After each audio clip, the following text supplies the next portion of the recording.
여러분 안녕하세요. 저는 올해로 70을 맞은 노년의 여성입니다. 제가 용기 내어 이 사연을 쓰게 된 건 행복이라고 믿었던 사소한 일상이 갑자기 공포가 되는 경험을 했기 때문입니다. 저는 남편과 사별하고 외롭게 지내다 얼마 전 아들네와 합가했습니다. 나이 들어 혼자 사는 게 적적하던 참에 갑자기 식구가 늘어나니 집안에 온기가 도는 것만으로도 참 행복하더군요. 아침에 일어나면 밥 먹으라고 부르는 며느리 목소리가 들리고 손자 녀석이 달려와 안기는 게 그렇게 좋을 수가 없었죠. 하지만 행복은 오래가지 못했습니다. 아니, 그게 진짜 행복이 아니었다는 걸 너무 늦게 알았다고 해야 맞겠네요. 제가 무엇을 믿고 누구와 한 지붕 아래 살고 있었는지 지금 생각해도 등줄기가 서늘해집니다.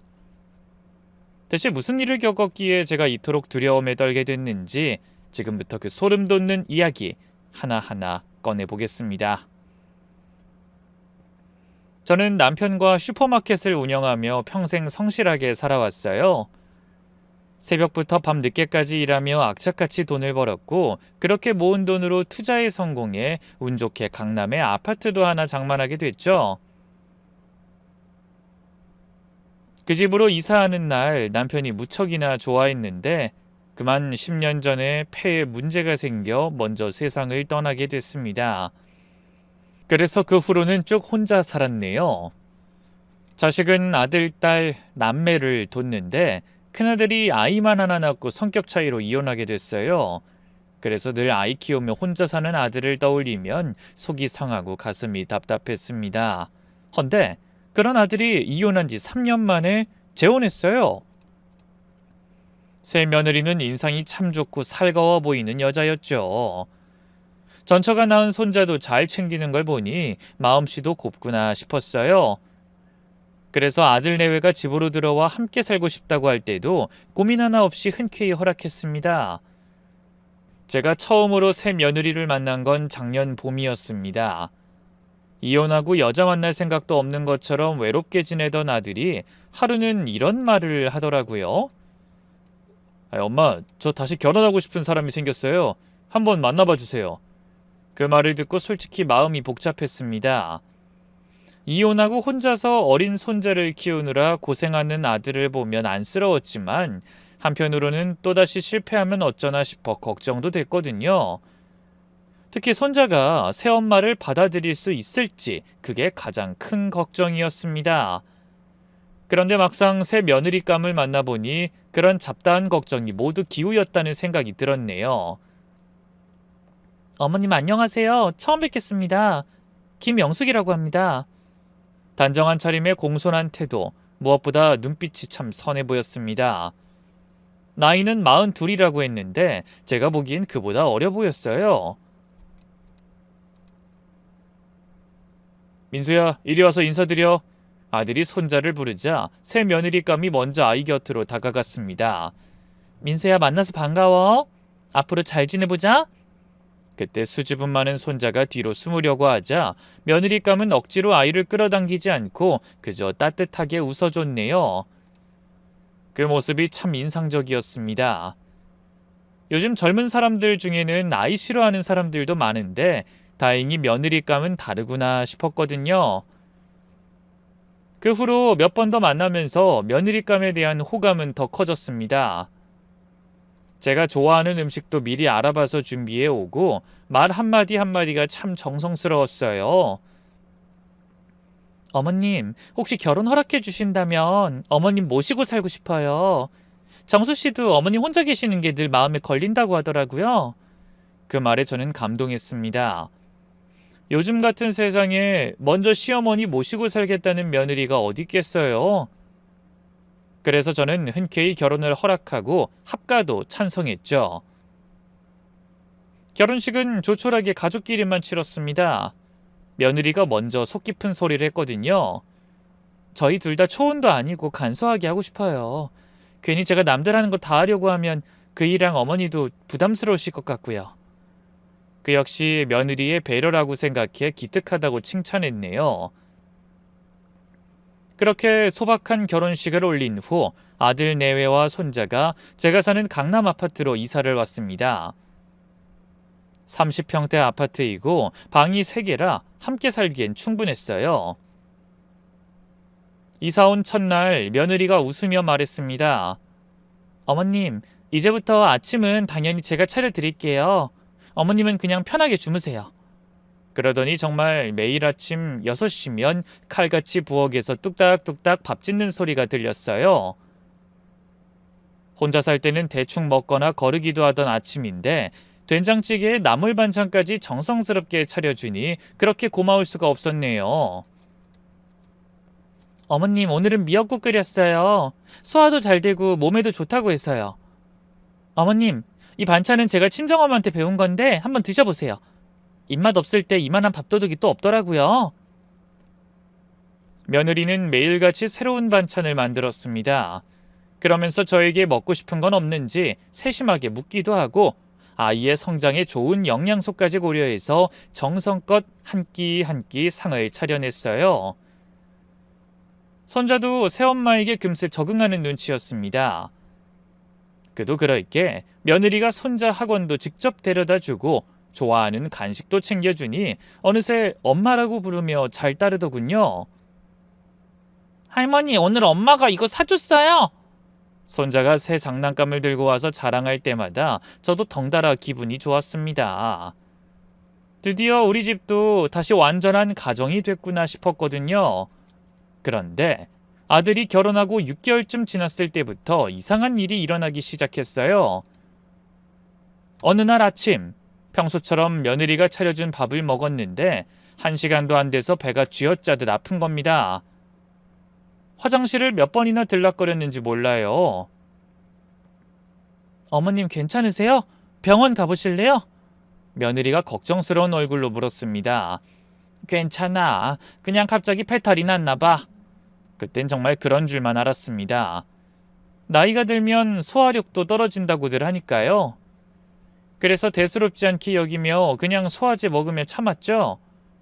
하지만 그 후로도 비슷한 일이 계속됐습니다. 특히 집에서 밥을 먹은 날이면 어김없이 배가 아프고 설사를 했어요. 처음엔 일주일에 한두 번이었는데 나중엔 거의 매일같이 그런 일이 일어났네요. 하지만 병원에 가봐도 늘 특별한 이상은 없다는 말만 돌아왔습니다. 할머니 연세엔 이런 일 흔해요. 스트레스성 장염 같은데 약 드시면서 지켜보시죠. 의사가 하는 말은 늘 그랬습니다. 스트레스라. 며느리도 좋고 손자도 예쁘고 아들도 잘 지냈는데 무슨 스트레스가 있다는 거지? 그래서 그런 의사의 말이 참 의외였네요. 배앓이 하는 저를 보면 며느린 걱정스러운 얼굴로 이렇게 물었습니다. 어머님, 죽이라도 끓여드릴까요? 아무래도 밥보단 그게 속이 편하실 거예요. 며느린 제가 아플 때마다 더 극진히 챙겼습니다. 부드러운 죽을 끓여주고 따뜻한 차를 타주고 그런 며느리를 보면 괜히 저 때문에 신경 쓰는 것 같아 미안하면서도 고마운 마음뿐이었습니다. 그런데 차츰 이상한 점들이 발견되기 시작했어요. 친구들과 밖에서 점심을 먹은 날은 배가 안 아프다는 사실을 우연히 알게 된 거예요. 딸네 집에 가서 저녁을 먹고 온 날도 마찬가지였고요.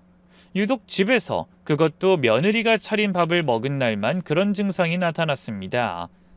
그러니 자꾸 이상한 생각이 들기도 했네요. 설마 아니야. 내가 너무 예민한 거겠지? 스스로도 말도 안 되는 생각이라며 자꾸 부정했습니다. 그렇게 살가운 며느리가 저한테 나쁜 짓을 할 리가 없다고 생각했죠. 하지만 작은 의심의 씨앗이 뿌려지자 자꾸 거슬리는 점들이 하나씩 보이기 시작했어요. 이번엔 며느리의 행동이 이상해 보이는 겁니다. 제가 외출을 하고 들어와 보면 종종 며느리가 제 방에서 나오는 걸 목격하게 되는 날이 있었어요. 그럼 며느리는 아무렇지 않게 말했죠. 어머님 오셨어요? 방 좀 정리하고 있었어요. 며느리는 늘 그렇게 둘러댔지만 제 방은 제가 매일 청소하는데 뭘 또 정리한다는 건지 아무리 생각해도 이상하더라고요. 그래서 한 번은 외출 후 들어올 때 일부러 조용히 걸어서 살짝 방문을 열어본 적이 있습니다. 그랬더니 며느리가 제 서랍을 뒤지고 있는 겁니다. 저는 놀라서 문을 열며 물었죠. 여기서 뭐 찾는 거 있니? 헌데 제가 갑자기 나타나자 며느리가 화들짝 놀라더라고요. 아, 어머니, 그게 청소하다가 먼지가 많아서. 분명히 서랍 안을 뒤지고 있었는데 청소 운운하는 것 역시 이상했지만 그때도 그냥 넘어갔습니다. 며느리를 의심하고 싶지 않았거든요. 하지만 복통은 날이 갈수록 점점 심해졌습니다. 하루에 화장실을 10번도 넘게 가야 했고 어떤 날은 피가 섞여 나오기도 했어요. 그래서 덜컥 겁이나 고민하던 어느 날 오랜만에 딸이 찾아왔습니다. 엄마, 왜 이렇게 야위셨어요? 딸이 보름 만에 제 얼굴을 보고 깜짝 놀랐습니다. 병원은 가보셨어요? 얼굴이 반쪽이 되셨네. 가봤는데 별 이상 없대. 그냥 소화가 잘 안 돼서 그런가 봐. 그러지 말고 큰 병원 가서 정밀검사 받아보세요. 아무래도 너무 살이 빠지는 게 걱정돼서 안 되겠어요. 제가 예약해 드릴게요. 딸의 걱정스러운 눈빛을 보면서도 저는 괜찮다고만 했습니다. 사실 저도 무서웠어요. 혹시 큰 병이면 어쩌나 하는 생각에 병원에 가기가 두려웠던 것 같네요. 그런데 그날 더 이상한 일이 있었어요. 딸이 하루 종일 저와 시간을 보내다가 돌아갔는데 그날은 이상하게 배가 안 아프고 멀쩡한 겁니다. 물론 며느리가 차린 저녁을 먹었는데도 말이죠. 왜 은정이가 있을 땐 괜찮지? 문득 그런 의문이 들었지만 그것도 우연이려니 했습니다. 며느린 여전히 너무나 살가웠고 그런 아이를 의심하면 오히려 제가 정말 나쁜 시어머니라는 생각이 들었거든요. 어머님, 오늘은 뭐 드시고 싶으세요? 제가 어머님 좋아하시는 갈비찜 했어요. 어머님 약 드실 시간이에요. 매일 그렇게 절 정성스럽게 챙기는 며느리를 어떻게 의심할 수 있겠어요. 하지만 몸은 거짓말을 하지 않았습니다. 며느리가 차린 밥을 먹으면 배가 아프고 밖에서 사 먹으면 괜찮고 이 패턴이 너무나 명확했어요. 그래서 답답한 마음이 커질 때쯤 결정적인 장면 하나를 목격하게 됩니다. 어느 날 새벽에 물을 마시러 나갔다가 부엌에서 이상한 소리가 나는 걸 듣게 된 거예요. 살금살금 가보니 며느리가 알 수 없는 무언가를 밥그릇에 뿌리고 있는 것 같았어요. 제 밥그릇은 며느리가 시집 올 때 신경 써서 해준 은으로 만든 밥그릇이었어요. 어두운 곳에서도 반짝반짝 빛나는 게 아무리 봐도 제 밥그릇이 분명했죠. 깜깜해서 정확히는 안 보였지만 제 것이 분명한 밥그릇 바닥에 며느리가 뭔가를 뿌리는 동작을 반복하고 있더라고요. 순간 가슴이 철렁 내려앉았습니다. 그래도 아니겠지. 내가 잘못 봤겠지. 계속 스스로를 설득하며 다시 방으로 들어갔죠. 그날 아침 저는 일부러 밥을 남겼습니다. 원래 쌀 한 톨도 아까워 바닥까지 싹싹 긁어먹던 평소와는 다른 행동이었죠. 그러자 아니나 다를까 며느리가 걱정스럽게 물었어요. 어머님, 입맛이 없으세요? 그럼 죽이라도 끓여드릴까요? 아니야, 그냥 좀 속이 안 좋아서 그래. 한 끼 정도 가볍게 먹으면 금방 좋아질 것 같다. 그런 제 말에도 며느린 걱정스러운 표정을 거두지 못하더군요. 하지만 저는 그 눈빛 속에서 뭔가 의미가 다른 감정을 하나 더 발견했습니다. 실망이나 초조함이라고 생각해도 좋을 표정이 며느리의 얼굴에 스치듯 떠오른 게 보인 겁니다. 헌데 그날은 신기하게도 배가 아프지 않았습니다. 며느리가 해준 밥을 먹었지만 바닥까지 싹싹 긁어먹지 않으니 아무 이상이 느껴지지 않은 거예요. 그쯤 되자 저는 확신이 들었습니다. 며느리가 제 밥에, 정확히 제 밥그릇 바닥에 뭔가를 넣고 있다는 것을요. 하지만 왜? 뭐 때문에? 저는 며느리에게 잘해주고 집도 내줬는데 머릿속이 너무나 복잡했어요. 하지만 아무에게도 말할 수 없었습니다. 증거도 없이 며느리를 의심한다고 하면 누가 믿어주겠어요?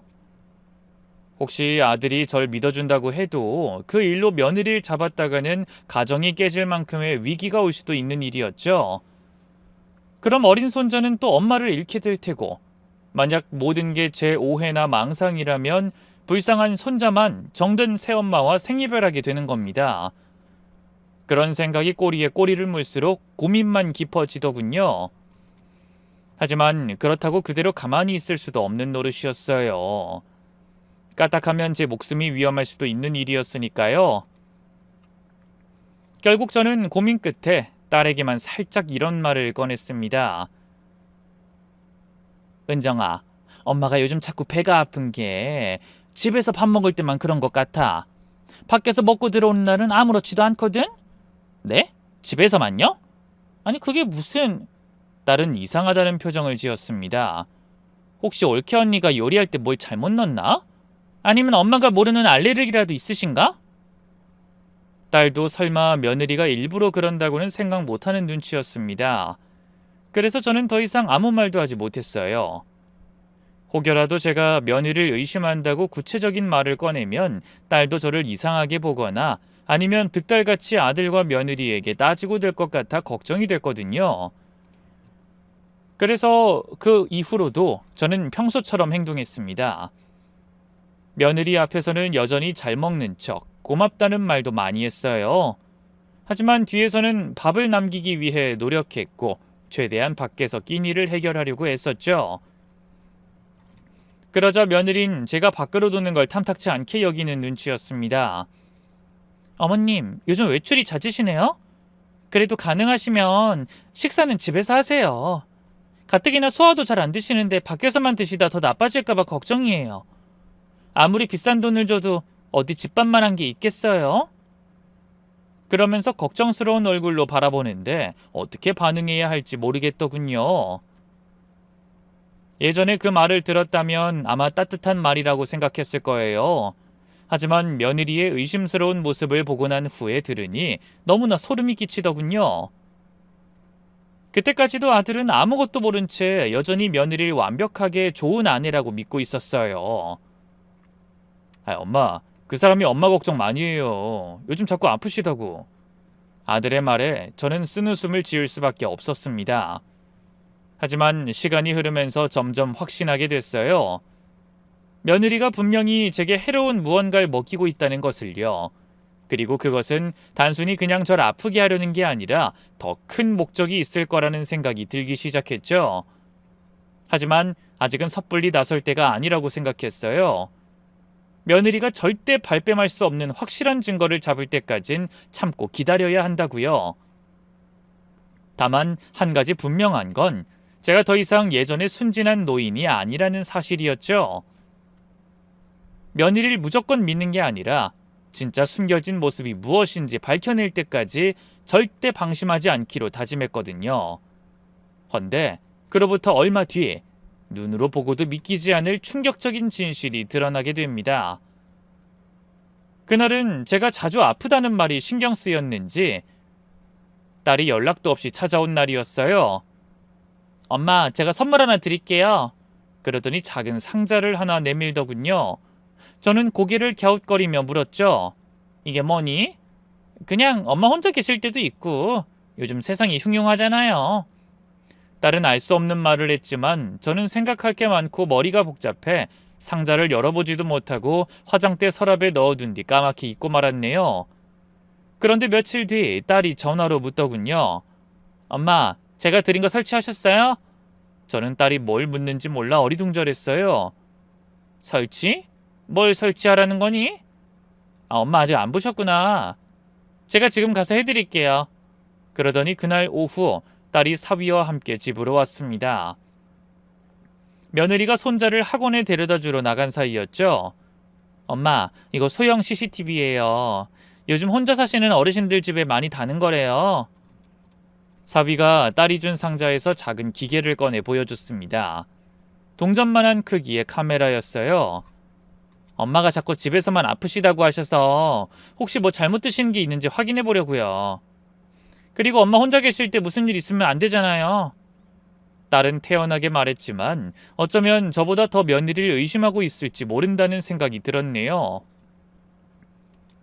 이건 엄마 방에, 하나는 부엌에 설치할게요. 휴대폰으로 언제든 확인할 수 있어요. 곧이어 사위가 능숙하게 CCTV를 설치했습니다. 방에는 화분 옆에, 부엌에는 장식장 위에 놓으니 자세히 보지 않으면 전혀 표시가 나지 않았어요. 엄마, 여기 보세요. 이걸 누르면 실시간으로 볼 수 있어요. 제 휴대폰에서도 확인할 수 있게 해놓을게요. 딸은 휴대폰으로 카메라를 확인할 수 있는 방법을 알려줬습니다. 근데 이거 일단 다른 식구들한텐 비밀로 하세요. 특히 올케 언니한테는요. 뭐 혹시나 카메라가 있다고 하면 기분 나쁘거나 신경 쓸 수도 있으니까요. 딸은 대충 둘러댔지만 저는 딸이 뭔가 눈치채고 있다는 걸 알 수 있었습니다. 그날 밤부터 저는 수시로 CCTV를 확인했어요. 처음엔 사용법이 어려운 것 같아 헤맸지만 곧 익숙해지더군요. 처음 며칠은 별다른 일이 없었습니다.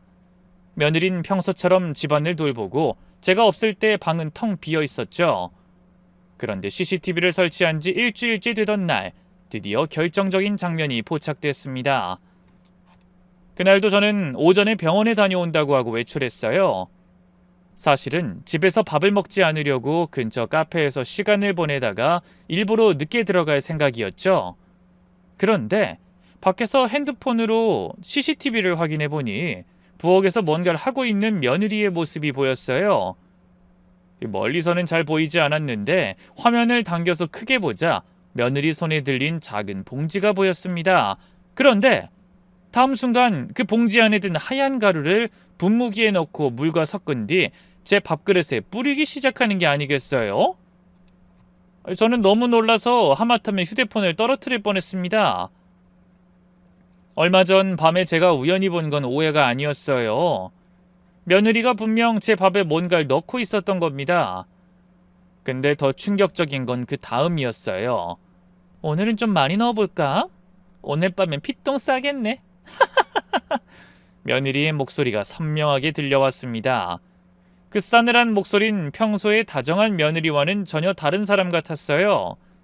어쩐지 광기까지 느껴지는 기분이었죠. 그때 며느리가 또다시 중얼거리는 목소리가 들려왔어요. 아, 빨리 병원이나 가서 들어 누워야 재산 정리하기 편한데. 이 노인네가 산삼만 먹고 살았나? 왜 이렇게 멀쩡해? 머리를 망치로 맞은 것 같았습니다. 며느리가 노린 건 처음부터 제 재산이었던 거예요. 며느린 액체로 만든 가루를 잔뜩 뿌린 제 밥그릇을 제자리에 놓고 아무 일 없었다는 듯 부엌을 나갔어요. 이번엔 제 방에 설치한 CCTV를 확인해봤죠. 그랬더니 더 충격적인 장면이 펼쳐졌더군요. 며느리가 제 방으로 들어가더니 서랍을 열고 뭔가를 찾기 시작했죠. 아, 여기 있네. 도장하고 신분증. 며느리가 제 도장을 꺼내 들고는 가방에서 뭔가 의심스러운 서류를 꺼냈습니다. 그러고는 도장을 그 서류에 마구 찍어대기 시작했죠. 위임장 완성. 이제 인감증명서만 발급받으면 되겠지? 며느린 뭐가 그렇게 뿌듯한지 얼굴 가득 미소가 번졌더군요. 위임장이라니. 며느리가 제 도장을 도용해서 위임장을 만든 모양이었죠. 그런 뒤 제 신분증을 가져가 인감증명서까지 발급받을 심산인 것 같았어요. 저는 그 자리에 주저앉을 뻔했습니다. 제가 믿고 아꼈던 며느리가 그런 말도 안 되는 짓을 꾸미고 있었다니 믿을 수가 없었어요. 그래서 떨리는 손으로 딸에게 전화를 걸었습니다. 은정아, 여기 집 앞 카페야. 지금 당장 와줄 수 있니? 엄마, 무슨 일이세요? 목소리가 왜 그래요? 그냥 빨리 좀 와줘. 네가 눈으로 봐야 하는 게 있어. 30분 후 딸이 급하게 달려왔는지 숨을 헐떡이며 카페로 들어섰습니다. 엄마, 무슨 일이에요? 안색이 왜 이렇게 안 좋아요? 저는 말없이 휴대폰을 내밀었습니다. 녹화된 CCTV 영상을 딸에게 보여줬죠. 그 영상을 본 딸의 얼굴도 순식간에 창백해졌어요. 이게 뭐예요? 올케 언니가? 봤지? 내 밥에 뭘 넣고 있어. 그리고 내 도장으로 위임장도 만들고. 딸은 영상을 몇 번이고 다시 봤고 볼 때마다 표정이 더 굳어갔어요. 엄마, 이거 당장 경찰에 신고해야 해요. 잠깐, 아직은 안 돼. 저게 뭔지도 모르고. 뭘 더 기다려요? 엄마가 더 아프시기 전에 빨리 조치해야죠. 딸의 말이 맞았지만 저는 좀 더 확실한 증거를 잡고 싶었어요. 며느리가 도저히 빠져나갈 수 없도록 그 가루의 정체가 뭔지 알아내야 했습니다. 며칠만 더 기다려보자. 더 확실한 증거를 잡아야 해. 엄마, 그러다 정말 큰일 날 수도 있어요. 위험한 상황 오면 어쩌려고요?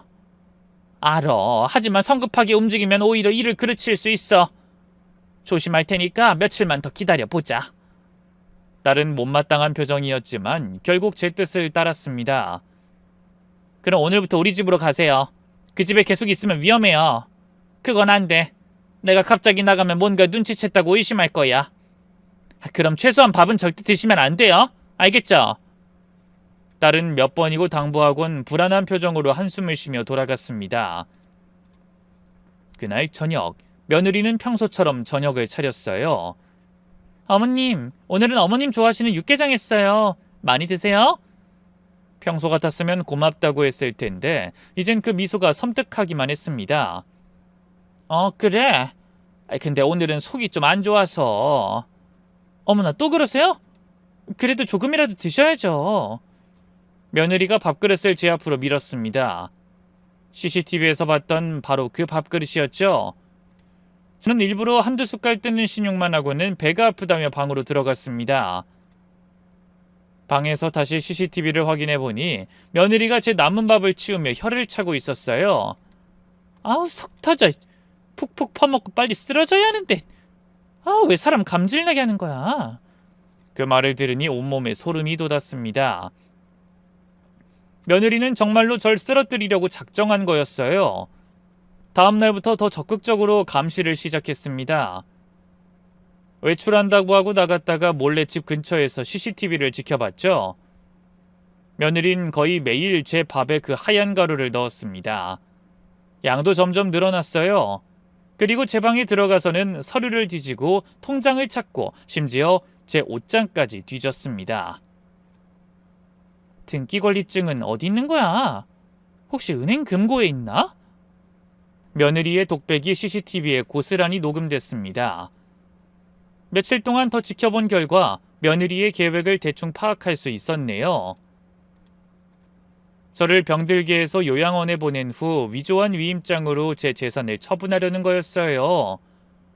가장 충격적인 건 며느리가 전화 통화하는 내용이었습니다. 저예요. 그 약 좀 더 구해줄 수 있어요? 네. 효과는 확실한데 양이 좀 부족한 것 같아서. 그렇게 많이 쓰면 위험하다고요? 알겠어요. 조금씩만 쓸게요. 약을 구한다는 말에 저는 더 이상 참을 수 없었습니다. 이제 정말로 행동에 나설 때였어요. 그래서 딸에게 다시 전화를 걸었죠. 은정아, 이제 움직여야겠다. 증거는 충분히 모았어. 알았어요. 제가 미리 변호사도 다 알아봤어요. 내일 바로 만나러 가요. 그날 밤 저는 잠을 이루지 못했습니다. 그동안 제가 행복하다고 생각했던 며느리와 함께한 시간이 모두 거짓이었다는 사실이 너무나 충격적이었죠. 아침에 거울을 보니 새삼 제 얼굴이 반쪽이 되어 있다는 게 실감났어요. 그동안 며느리가 넣은 약 때문에 몸이 많이 상한 게 분명했네요. 이제 곧 끝이야. 조금만 더 참자. 저는 거울 속 제 모습을 보며 다짐했습니다. 며느리의 진짜 정체를 밝히고 정의를 실현할 때까지 절대 포기하지 않겠다고요. 하지만 그때는 몰랐습니다. 며느리의 악행이 거기서 끝이 아니라는 것을, 더 충격적인 진실이 숨어 있다는 것을 말입니다.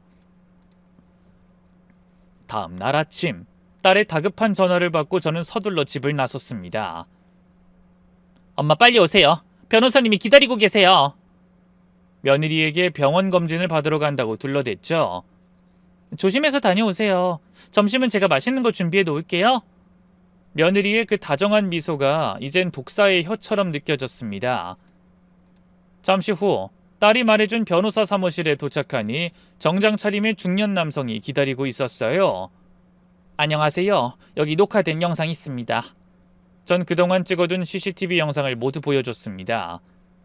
며느리가 제 밥그릇에 약을 뿌리는 장면, 도장을 도용하는 장면, 그리고 혼잣말로 중얼거리는 내용까지 전부 다요. 영상을 확인하던 변호사의 표정이 점점 굳어졌습니다. 이건 상당히 심각한 사안이네요. 일단 재산부터 확인해 봐야겠습니다. 혹시 어머님 명의로 된 부동산이나 예금이 있나요? 강남에 30평 아파트가 하나 있어요. 그 외에는요? 은행에 예금이 좀 있고, 그리고 월세 받는 상가 건물이 하나 더 있어요. 변호사가 컴퓨터를 켜서 뭔가를 확인하기 시작했습니다. 제가 등기부등본부터 확인해 보겠습니다. 주소 좀 알려주시겠어요? 제가 주소를 부르자 변호사가 빠르게 검색을 시작했어요. 그러고는 어딘가로 전화를 걸어 이것저것 묻고 갑자기 심각해진 표정으로 말했습니다. 다행히 아직 매매가 이루어지진 않았네요. 하지만 인근 부동산을 물어보니 이미 그 아파트가 급매물로 나와 있다고 합니다. 그 얘기에 딸이 깜짝 놀라 절 봤습니다. 엄마, 이게 무슨... 당연히 엄마가 그런 건 아니시죠? 저는 슬픈 얼굴로 딸을 보며 고개를 끄덕였어요. 그때 변호사가 또 다른 사실을 발견했습니다. 상가 건물도 확인해 봤는데 이쪽은 이미 매매 계약이 진행 중이네요. 계약금도 받은 상태고요. 뭐라고요? 그게 다 며느리 짓이라는 건가요? 본인이 직접 하신 게 아니라면 아마 저 영상에 나온 것처럼 며느님이 위임장을 위조하고 신분증이랑 인감도장 이용해서 인감증명서를 발급받아 진행한 것 같네요. 그 말을 들으니 머리가 빙빙 도는 것 같았어요. 며느리가 제 신분증과 도장을 가지고 얼마나 많은 일을 벌였을지 상상도 할 수 없었네요. 변호사님, 그럼 이제 전 어떻게 해야 하나요?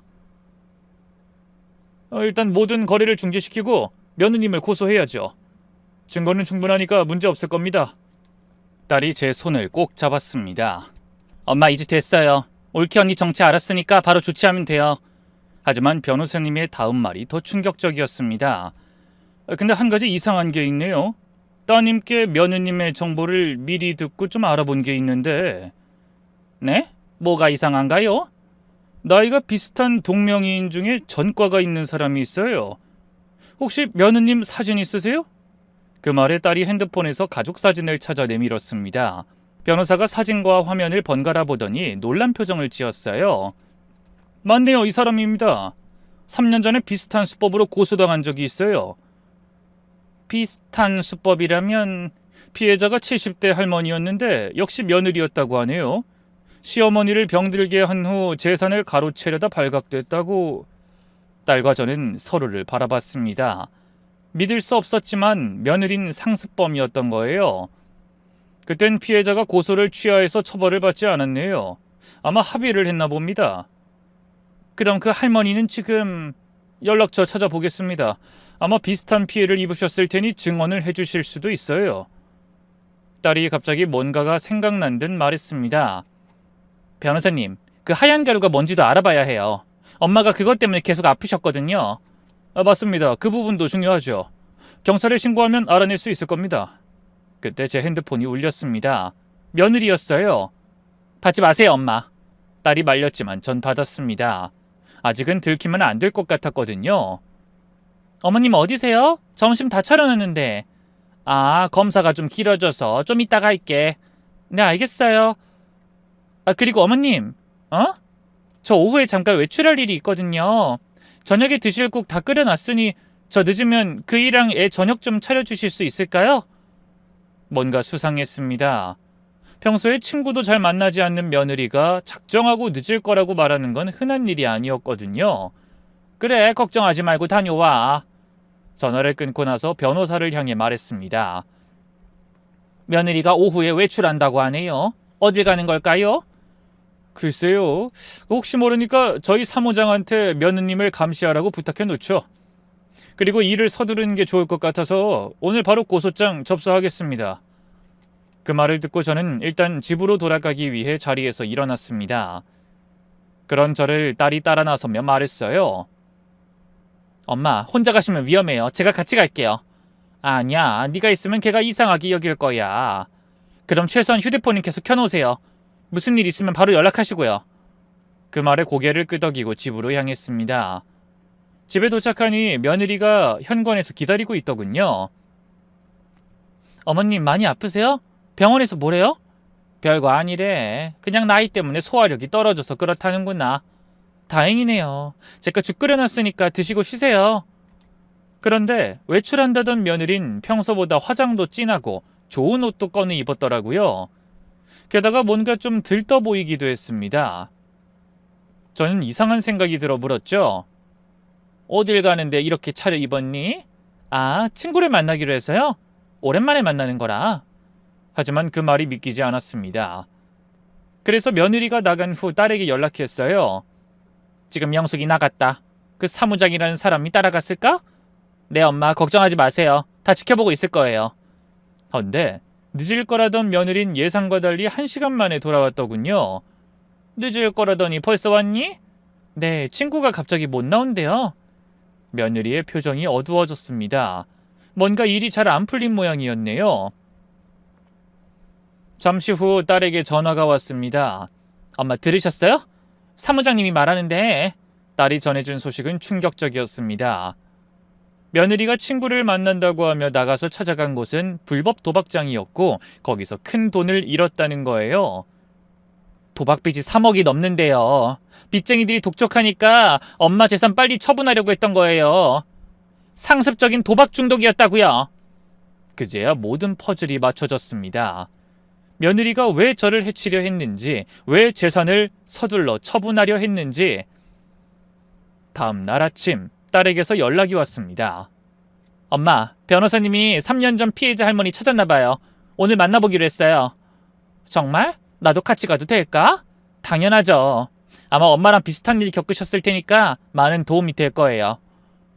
그날 오후 저는 며느리에게 딸네 집에 간다고 하고 외출했습니다. 약속 장소는 은정이네 집 근처 조용한 찻집이었어요. 떨리는 마음으로 찻집에 들어서자 70대 초반으로 보이는 노년의 여성이 기다리고 있었습니다. 얼굴이 많이 야위어 보였지만 눈빛은 또렷해 보였어요. 저는 상대를 향해 고개 숙여 인사했습니다. 안녕하세요. 이렇게 시간 내주셔서 감사해요. 아니에요. 저도 그 여자 때문에 고생한 사람으로서 도와드리고 싶었어요. 그 뒤로 상대는 어렵게 예전의 고통스러운 기억을 꺼내놨네요. 3년 전이었어요. 아들이 재혼한다고 데려온 여자가 바로 그 김영숙이었죠. 처음엔 정말 좋은 사람인 줄 알았어요. 살갑고 친절하고. 거기까지 제가 겪은 일과 놀라울 정도로 비슷했습니다. 결혼하고 2달쯤 지났을까? 갑자기 배가 아프기 시작했어요. 병원에선 별 이상이 없다고 했는데 집에서 밥만 먹으면 화장실을 들락거려야 했죠. 저도 똑같았어요. 그렇죠. 나중에 알고 보니 그 여자가 제 밥에 불법 다이어트 약을 넣고 있었어요. 만성 설사를 일으키는 성분이 들어있는. 딸이 깜짝 놀라 물었습니다. 그런 약을 어디서 구했대요? 인터넷에서 불법으로 파는 중국산 약이래요. 소량씩 계속 먹으면 장이 헐어서 나중에 장 천공까지 올 수 있대요. 뭐라고요? 그렇게 무서운 약이었어요? 저는 두려움이 밀려와 손끝이 차가워지는 기분이었어요. 상대는 한숨을 쉬며 다시 말을 이어갔죠. 그 여자 도박에 미쳐 있었어요. 우리 집 오르는 빚쟁이까지 찾아왔었고요. 그때 들으니 빚이 2억이 넘더라고요. 그 말에 제가 얼른 한마디 보탰습니다. 지금은 3억이 넘는다고 하더라고요. 그럼 더 늘었네요. 여전히 정신 못 차렸구나. 그 여자한테 당한 사람이 또 있는 거 아세요? 첫 번째 남편 어머니도 비슷한 일을 당했대요. 7년 전이었는데 그때 나의 요양병원에 강제로 입원시켰다고 하더라고요. 저와 딸은 입을 다물 수가 없었습니다. 며느리는 이미 2번이나 같은 범죄를 저질렀던 겁니다. 그 할머니는 요양병원에 갇혀있는 동안 집이 팔렸대요.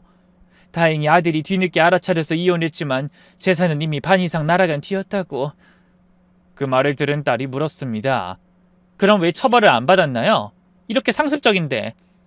첫 번째는 증거가 부족했고 2번째인 제 경우는 사실 제가 고소 취하를 했어요. 어머나 왜요? 상대가 씁쓸하게 웃으며 말했습니다. 아들이 빌었어요. 전과자를 만들고 싶지 않다고. 그 여자가 임신했다고 하더라고요. 임신이요? 네. 근데 그것도 다 거짓말이었어요. 고소 취하했더니 제 아들을 들들 볶아 이혼하고 사라졌죠. 집으로 돌아가는 길, 딸이 계속 따라오겠다고 했지만 저는 만류했습니다. 괜찮아. 이제 곧 끝날 거야. 변호사님이 그러셨잖아. 경찰이 움직일 거라고. 그렇게 딸을 안심시키고 집으로 돌아왔는데 이상한 낌새가 느껴졌습니다. 평소보다 집이 너무 조용했어요. 저는 섬뜩한 기분을 느끼며 집안을 둘러보다 며느리가 소파에 앉아있는 걸 발견했습니다. 어머님 오셨어요? 그런데 아이의 목소리가 너무 차가웠고 그 순간 저는 그 애가 뭔가 눈치챘다는 느낌이 들었죠. 너 왜 불도 안 켜고 그러고 있니? 애들은 어디 있어? 회사에 급한 일 있대요. 민수도 아직 학원에 있고요. 지금 이 집엔 우리 둘뿐이네요? 그 말을 하며 며느리가 천천히 일어나 저에게 다가왔습니다. 어머님, 이제 그만 연기하시죠. 다 알고 계셨잖아요. 며느린 더 이상 가면을 쓰지 않고 차갑고 계산적인 본 모습을 드러냈습니다. 저는 두려움이 엄습해 더듬거리며 말했죠. 왜 그러는 거니? 내가 너한테 잘못한 게 있니? 잘못이요? 그럴 리가요. 전 어머님이 돈 많은 게 너무 좋은걸요. 그래서 어머님이 가진 걸 좀 나눠 갖고 싶은 것뿐이에요. 제가 그동안 어머님한테 정말 잘했으니 그 정도는 해주실 수 있죠? 그게 무슨 소리니? 나눠 갖다니? 제가 돈이 좀 급해서 그래요. 그러니 어머님이 도와주셔야겠어요. 그러더니 손에 물병을 들고 제 곁으로 다가왔습니다. 자세히 보니 물병 바닥에 아직 덜 녹은 하얀 가루들이 남아있는 게 보였어요. 그러게 적당히 하시지 왜 이렇게 일을 크게 만들어요. 대충 약 먹고 쥐 죽은 듯이 병원에 찌그러져 있으면 우리 둘 다 편했을 텐데. 이런 깜찍한 걸 설치해놓고 뭘 어쩌려고 한 거예요? 딸년이랑 변호사 사무실 들락거리면 뭐 뾰족한 수가 생겨요? 이미 며느린 제가 설치한 CCTV도 찾아내고 변호사 사무실에 다니는 것도 다 알고 있는 것 같았어요. 저는 그제야 집에 가지 말라던 딸의 조언을 떠올리며 후회했지만 이미 때는 늦은 것 같았습니다. 저 혼자 사는 집도 아니고 멀쩡히 아들과 손자도 있는 집이니 별일 없을 거라고 생각했던 제 안일함 때문에 결국 무서운 짓을 당하는 게 아닌지 겁이 났죠. 며느린 다급한 마음에 가지고 있던 약을 한꺼번에 병에 타서 저에게 먹이려는 것 같았어요. 저는 침착함을 잃지 않으려 노력하며 며느리를 타일렀습니다. 이러지 마라. 너도 알다시피 이미 변호사가 움직여서 경찰도 네 죄를 다 파악하게 됐을 거야. 지금 나한테 이런다고 아무것도 해결되지 않아. 아니, 그런 일은 없을 거야. 당신 딸년한테 당장 그 고소 취하하라고 해. 아니면 하나뿐인 엄마 오늘 요단강 건너는 거 보게 될 거라고. 어서! 하지만 제가 꿈쩍하지 않자 며느리가 물병을 열고 저에게 저벅저벅 걸어왔습니다. 그러더니 거친 손으로 제 머리채를 잡아 머리를 뒤로 꺾었어요. 그러는 사이 며느리의 눈을 보니 광기로 번뜩이는 게 이미 이성을 잃어버린 것 같았네요. 아마 제가 모든 증거를 모아 변호사에게 갔다는 사실을 알고 다급해져 판단력이 완전히 흐려진 모양이었어요. 저는 놀라서 발버둥 쳤지만 젊은 사람의 힘을 이길 순 없었습니다. 결국 꼼짝없이 중국산 불법 다이어트 약을 강제로 마시고 생사를 헤맬 일만 남았다고 생각하던 그 순간 현관문이 벌컥 열렸어요. 경찰입니다. 아무도 움직이지 마세요. 여러 명의 경찰관이 들이닥친 겁니다. 그 모습을 보고 며느리의 얼굴이 새파랗게 질리는 게 보였어요. 뭐예요? 왜 이러시죠? 김영숙 씨, 사기 및 문서 위조, 상해 혐의로 체포합니다. 뭐라고요? 이게 무슨... 며느리가 절 돌아봤습니다. 배신감과 분노가 뒤섞인 눈빛이었어요. 어머님이 신고했어요? 그때 아들과 딸이 경찰 뒤를 따라 들어왔습니다. 아들의 얼굴은 충격과 공포로 사색이 되어 있었어요. 영수가 어떻게 이럴 수가 있어? 우리 엄마한테... 그러자 며느리가 단번에 표정을 바꿔 갑자기 아들에게 매달리기 시작했네요. 여보, 이건 오해야. 나 너무 억울해. 내가 다 설명할게. 아니, 너 같은 인간한테 들을 말 없어. 나도 CCTV 영상 다 봤어. 네가 엄마 밥에 약 넣는 것도 도장 훔치는 것도. 경찰이 며느리에게 수갑을 채웠습니다. 안 돼, 나요. 난 억울해요. 며느리가 발버둥 쳤지만 소용없었습니다. 경찰이 며느리를 데리고 나가려는 순간 모든 것을 포기한 듯한 며느리가 갑자기 소리쳤네요. 내가 뭘 그렇게 잘못했어? 돈 많은 인간들이 가진 것 좀 나눠 가지면서 살고 싶어서 그런 건데 그게 그렇게 큰 잘못이냐고? 사채업자들이 매일 협박하는 게 얼마나 무서운지 당신들이 알아? 나도 살아보려고 그런 거란 말이야. 그 모습을 보며 전 오히려 며느리가 불쌍하다는 생각이 들었습니다. 도박에 빠져 인생을 망친 한 여자의 비참한 최후였으니까요. 그리고 며느리에 대한 경찰 조사가 시작됐죠. 제가 제출한 CCTV 영상과 피해자들의 증언, 그리고 압수한 약물 분석 결과가 결정적인 증거가 됐어요.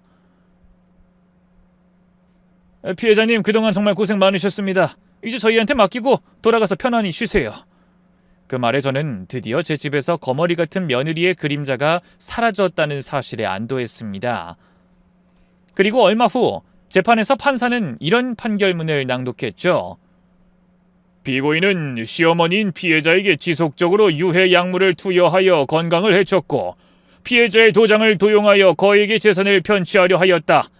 이는 가족이라는 이름으로 자행될 수 없는 폐륜적 행위로서 엄중한 처벌이 불가피하다 판단된다. 이에 피고인 김영숙에게 징역 5년을 선고한다. 재판장님, 억울합니다. 며느리가 소리쳤지만 이미 끝난 일이었습니다. 교도관들이 며느리를 데리고 나갔네요. 재판이 끝나고 법원을 나오니 아들이 절 기다리고 있었습니다. 엄마, 정말 죄송해요.